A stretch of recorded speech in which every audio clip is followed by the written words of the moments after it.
आषाढी एकादशी उद्या असून वारकऱ्यांना विठ्ठलाच्या भेटीची आस लागली आहे. काही वारकरी पंढरपूरला पोचले आहेत, तर काही घरूनच आपल्या लाडक्या विठोबाचं दर्शन घेणार आहेत. आषाढी एकादशी म्हटलं की आपल्याला सगळ्यांना आठवतो तो म्हणजे आपला आवडता चित्रपट पंढरीची वारी. पंढरीची वारी हा चित्रपट 1988 मध्ये प्रदर्शित झाला होता. त्या काळात हा चित्रपट प्रचंड गाजला होता.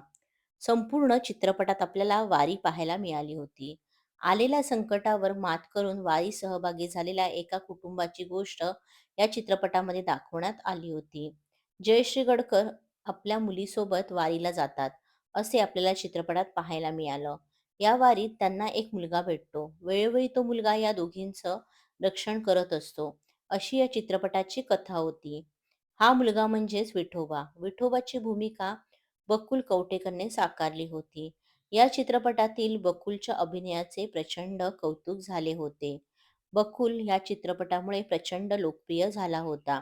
या चित्रपटानंतर बकुल कुठे गेला, बकुल काय करत होता, याविषयी आज आम्ही तुम्हाला सांगणार आहोत. या गाजलेल्या चित्रपटाची निर्मिती अण्णासाहेब घाटगे यांनी केली होती. तर चित्रपटाचं दिग्दर्शन रमाकांत कवठेकर यांचं होतं. बकुल हा रमाकांत कवठेकर यांचा मुलगा.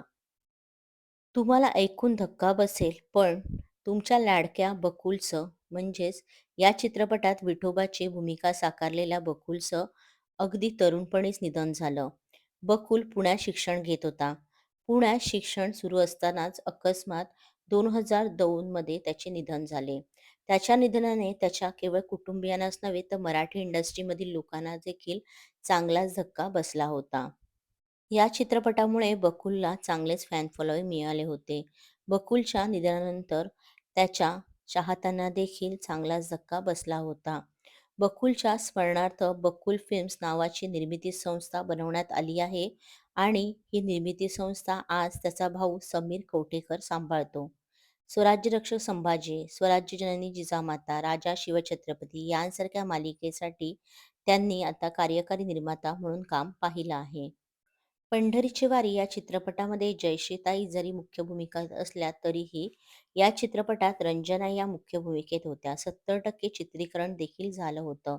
पण रंजना यांच्या अपघातानंतर या चित्रपटामध्ये जयश्री यांची वर्णी लागली. तसेच अरुण सरनाईक देखील या चित्रपटाचा भाग होते. पण या चित्रपटाच्या चित्रीकरणादरम्यान त्यांचे निधन झाले. या चित्रपटामध्ये बाळधुरी, नंदिनी राघवेंद्र काडकोळ, राजा गोसावी, अशोक सराफ अशा अनेक दिग्गजांनी महत्त्वाच्या भूमिका साकारल्या असल्या तरीही प्रेक्षकांना त्यांचा विठोबा म्हणजे बकू प्रचंड आवडला होता. तुमच्या आवडत्या व्यक्तिरेखेविषयी आम्हाला कमेंट करून नक्कीच कळवा.